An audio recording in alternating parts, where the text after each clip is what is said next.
Berjumpa lagi dengan Mas Guru. Pemirsa, tidak ada perbuatan baik yang sia-sia. Kita lihat dalam kehidupan sehari-hari, terkadang kita salah persepsi bahwa saya telah berbuat baik banyak, tetapi hasilnya kok begini-begini saja begitu. Saya telah berbuat baik, menghormati orang, tapi saya masih dicaci maki orang, bukan begitu. Sering ini terjadi di dalam kehidupan kita sehari-hari. Oleh sebab itu, atas kejadian yang banyak tentang kondisi kita yang tidak baik, jadi seolah-olah tidak ada gunanya kita berbuat baik itu, karena hasilnya saya selalu buruk terus. Akhirnya kita membandingkan dengan orang lain. Itu si A, dia jarang berbuat baik, tapi hidupnya lebih sukses dari saya. Pemirsa, semua yang terjadi di dalam diri kita, janganlah membandingkan dengan orang lain, karena sesungguhnya tidak ada orang yang sama tentang kebajikan, tentang nasibnya yang kita alami dalam kehidupan ini. Oh, dia sukses, saya tidak sukses. Oh, dia bahagia, kita bagaimana? Itu kalau kita membandingkan dengan orang lain. Kita lihat di dalam sosial media, di televisi atau di media-media yang lain, ada pengetesan kadang-kadang.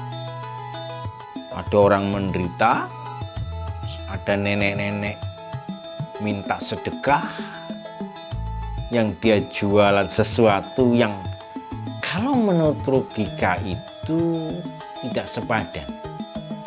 Bayangkan pemirsa, ketika 1 kilo beras yang tidak bersih kondisinya dijual dengan harga 500.000, karena si nenek ini memiliki kebutuhan, memiliki hutang kepada orang lain, dan punyanya hanya 1 kilo beras, maka dia menawarkan kepada masyarakat, tolong dong beras saya dibeli 500.000. Secara logika tidak logika. Namun apa yang terjadi?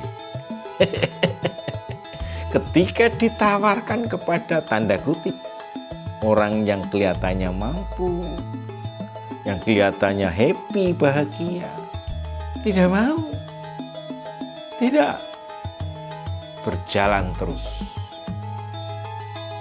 Wah, ini pasti mau. Ternyata tidak juga. Tetapi apa yang terjadi? Ketika ditawarkan tanda kutip orang yang kurang mampu, malah dia mau.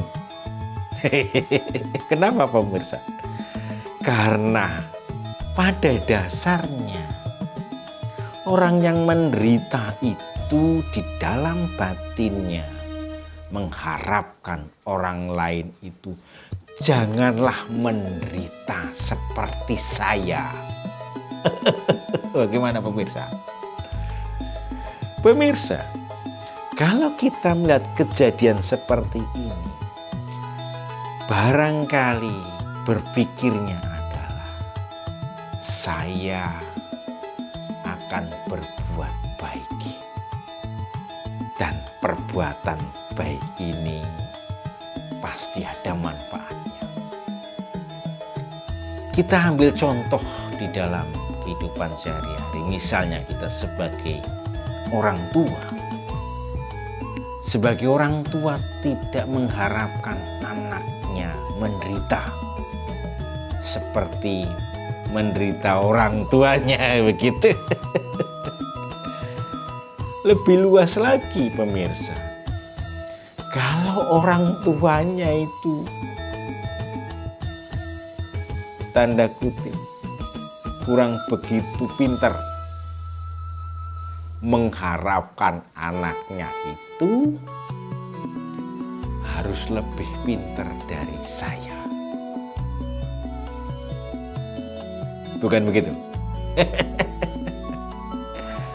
Nah, mari kita tanamkan seperti orang tua ini, karena orang tua tidak mengharapkan anaknya untuk membalas kepada orang tuanya.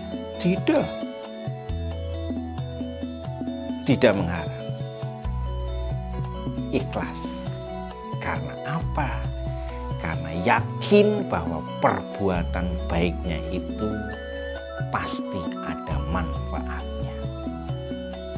Bicara mengenai perbuatan baik, kalau kita lihat dalam kehidupan sehari-hari, bahwa ketika kita simpulkan dengan air yang menetes, tik, tik, tik, dan bawahnya itu ada batu besar, kalau lama-kelamaan dia akan tergerus dan dia bisa berlubang. Asal kita berbuat baik walaupun kecil, namun kalau terus-menerus pasti ada hasilnya, dan hasilnya adalah bahagia. Intinya adalah jangan sia-siakan perbuatan baik walaupun sekecil apapun, karena pada dasarnya tidak ada perbuatan baik yang sia-sia. Demikian, terima kasih, semoga bermanfaat. Salam sehat dari Mas Guru.